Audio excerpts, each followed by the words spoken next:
The bell jangled its warning in the half-dark, echoing through the rows of sewing machines like a mocking laugh.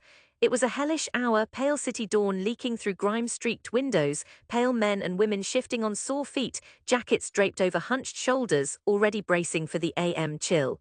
I stood among them, the heavy doors of the textile factory thudding shut behind us one last time. My name was on the cut list, written in brittle blue ink. Seniority counted for nothing when orders dried up and bosses became cruel with uncertainty. My time card snapped as I shoved it into the tray. Nancy from the second line squeezed my shoulder, lips pursed with pity. "Sorry, Lucas, you're young, you'll find another place," she said. Her kindness was a balm, but her eyes lingered with that certain skeptical caution, like I was a scalded dog, unpredictable, dangerous. The air outside chewed at my skin. I looked at my hands, calloused from months threading needles, patching denim, packing crates. The whole street smelled of petrol and bread baking in faraway kitchens. It wasn't even 6. The city yawned and curled its tail, not yet ready for the day. I let myself sink into that restless quiet, the seams of anger and shame pulling tight inside me. My brother Feed called before I was home. "Hasten records chi." "Why vos el primero?" There was a rough edge of laughter. Would I come by for mate? Did I want to talk? I declined. My mother was waiting in our cramped kitchen, the walls stained ochre from decades of fried oil and nicotine. She looked at me for the story, but I didn't give it. El trabajo si few was all I managed before she began her litany of worries: rent, groceries, the shoes she needed patched. In her eyes, losing a job was not a personal failure but a practical disaster, one our family had seen enough times. My rage grew under my skin, but I kept my voice smooth. Restraint was necessary. Poverty thrived on people cracking open. Night passed as insomnia swirled, the slow ache of what came next. The next morning over stale coffee, my father, wide and imposing in his thinning undershirt, muttered, "Eso tenéis por las pavadas, andar con el librito en vez de pedir aumentos, si fueras vivo, Lucas." His words dug in deep, wrapped around that secret part of me that still sent out pages, short stories, first chapters, opening lines, to magazines and competitions that never replied. My family read my dreams as ridiculous affectations, fragile ornaments they could not afford. Buenos Aires was not a city for dreamers, it was for survivors. But at some point every evening, I would return to the battered notebook hidden beneath my mattress. I wrote between the lines of commerce and despair, anger poured onto pages in blue ink I bartered for at the kiosco. I gave my characters everything: my fury at being unseen, my longing for escape, my hope that meaning could still be wrestled from the mess of ordinary days. Job hunting became a rotating door of humiliation. Laundries, warehouses, kioscos, deliveries. Most doors closed when I mentioned my experience was in a closed textile concern. Something weak in my smile, they said. I was restless, I talked too much too little. My mother pressed envelopes of resumes into my hand, my father pressed silence into every meal. Word spread through the barrio. "El pibe que se cree escritor," the boy who thinks he's a writer. Cousins ribbed me at Sunday asados, neighbors smirked when I passed. Their voices were not cruel, not malicious. They were afraid for me and for themselves. They'd seen too many people swallowed by hopelessness or disappeared by politics or simply shed their ambitions and become invisible, men like my father. Still, I wrote in secret, short stories at first, brittle and hard. Then longer work, a novel, though I called it something else so as not to break under the pressure of the word. It was about a boy lost in Buenos Aires, searching for home in the tangle of his own city, haunted by the ghosts of those who'd left and those who never could. Every day I went to the cybercafe on the corner, typed with fingers numb from cold, paid for half an hour at a time. I submitted the manuscript to every publisher in town. Months crawled. My brothers started new apprenticeships. My sister married a mechanic. The world spun on, Buenos Aires sprawling and inexorable. My father avoided my gaze. My mother sometimes stood in the door of my room holding clean laundry and not quite looking at me. The rejections came, clean and efficient. Some didn't even come at all, just silence. I hoarded the slips under my mattress with the drafts. One evening, after a particular letter, brisk, formal, apologetic, I went to bed raging. The mattress springs groaned under me with each turn, echoing the phrase, "No is the only answer you hear." It was like a drum pounding behind my ribs. That winter, tempers frayed. Feed tried to convince me to join him at a metal shop. Even half wages are something, he insisted. You're embarrassing everyone, Hermano, snap out of it. He took my arm in his strong grip, wanting to shake sense into me, his voice tight with frustration that rooted in love. That night, slipping into sleep, I realized that even their anger was kindness of a kind. It came from wanting me safe. The seasons turned. I took jobs painting numbers on curbs, carrying crates for a grocer. Nothing lasted. I fell into the routine of defeat. Still, I wrote in the notebook always. In early spring, the big letter came. I found the envelope lying among flyers for pizza joints and used cars. The return address was from Spain. I was sure it was another cold rejection. I didn't open it for a day. When I finally did, the words blurred through tears I tried to pretend were anger or dust. We are pleased to inform you that your novel has been accepted for publication. Congratulations, Lucas Palladini. They included a modest advance. I told no one at first, not even my father, not even Feed. It felt fragile, a secret alive only as long as I didn't say it out loud. I walked the city for hours, touching the old walls of San Telmo.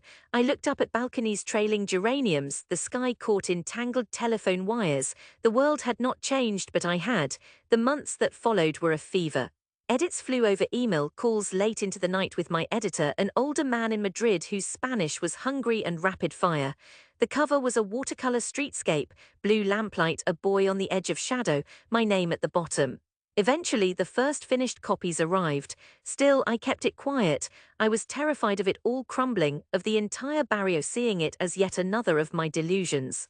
When the book finally landed in Argentine shops, I was living in a studio flat with peeling paint, walls thin as tissue. I lined up at Libros del Passage to see my book on the shelf, spine out, among the others with real names. I bought a copy for myself. The cashier raised her eyebrows at my shaking hands. The reviews were hesitant, some kind, some contemptuous. A curious first effort, someone wrote, but it sold, not a bestseller, but enough. A year passed and the Spanish rights sold, and then the Italian. Invitations to festivals trickled in. I traveled, always returning to Buenos Aires, grounding myself on the broken cement and familiar stench of the riachuelo. My family watched all this as if expecting to wake up. My mother cut out every mention of my name in the papers. My father remained silent, still king of restraint. Then, in the third year after publication, my publisher arranged a small event at the public library in the barrio where I grew up. They sent invitations to local press, teachers, and, at my insistence, a stack to be hand-delivered to my neighborhood. Let them see, I said to myself, let them come and laugh if they want. I am not so fragile anymore. The night of the event, the library was lit in streaks of gold under the old lamps. The room smelled of wax and dust, with battered wooden chairs and a row of unfamiliar faces. At first I thought no one but strangers had come. I read from the first chapter, my voice steady, hands shaking slightly. My book felt heavy in my hands, almost foreign. But then I saw them, my mother in her best dress, hair pinned up awkwardly, my sister in a pressed blouse. Behind them stood Feed, arms crossed, scowl hiding nervous pride. Even my father, wheezing as he settled into a creaking chair at the back. Half the barrio seemed to have come, neighbors from my block who used to laugh at me, men from the kiosco, women who saw me dragging crates. In that room, the familiar clatter of improvisational applause erupted. A local schoolteacher asked questions about the characters and what the city meant to me. I tried to answer without trembling. Someone from the old factory, a woman with hands stained blue from dye, stood up and asked if the boy in the story was me. No, I said, but he could have been. After the reading there was a jostle, the crowd pressing near. A few asked for signatures. My handwriting trembled as I signed copies, some on the title page, others on scraps of paper or battered notebooks borrowed from their children. My name again and again, Lucas Palladini, sharp and assertive. My father came at the end, moving slowly through the crowd. His face was mottled, eyes averted. Wordlessly he handed me a new copy. Para firma, he said. His voice was hoarse, strange in the echoing room. My pen slipped a little but steadied. I wrote para mi papa con ama y gratitud. Lucas. Later, out on the front steps, I watched the crowd dissolve, laughter ricocheting down the street. The air smelled of exhaust and sweet bread. Feed slugged my shoulder playfully. Vos chi no lo pudo crea. I could see the pride in his smirk, softer than his old skepticism. My mother clutched her signed copy to her breast as if it were breakable porcelain. La biblioteca varigada esto por años vist, ahorrasos alguien. There was disbelief but also awe, but it was my father who lingered. He waited until the others had drifted beyond earshot, shoes tapping over the sidewalk. He looked at me hard and quietly. Crescendo pensé que tus sueños irán solo para sufrir, he said, his voice a fist wrapped in velvet. He put his hand on my shoulder. Me equivoque, I felt the old rage sharp and thick crack inside me. Only restraint kept me from involuntary tears. Home had not changed, the walls, the narrow kitchen, the same battered furniture. But as I set down my bag in my old room, my book propped on the shelf above my bed, I felt the city welcome me back. My neighbors met my eyes with grudging respect. Children pointed out my name in windows and on library posters. Over the next weeks, I was invited to speak in local classrooms, to sit for interviews with the community radio. Jokes became congratulations. El escritor del barrio. They let me back in, not as a failed dreamer, but as a storyteller. But I carried with me the memory of the first rejection, the rawness of contempt. I did not smugly forgive, nor did I forget. In Buenos Aires, a single success did not buy freedom. It bought instead another chance, a delicate safety I wore like a borrowed suit. I still walk the streets before dawn sometimes, the city filtering into color, the old smells rising from the sewers. Passing by the old factory, half its windows smashed, now a shell used for storage, I remember the first morning of my dismissal, the first taste of fear.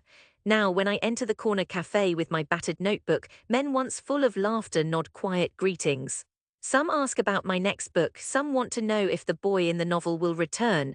They ask politely, not quite as friends, but with curiosity, like they now believe it's possible for extraordinary things to spring from someone they know.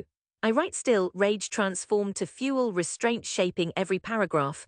Each story finds its way home like I have. The city is not kinder, but I have learned how to live inside of it, returned, not triumphant, but real. From rejection, I built a bridge, from struggle, a voice. My success has roots in this broken earth, and every day I return as I must to remind myself where I started and why I'll never can never stop.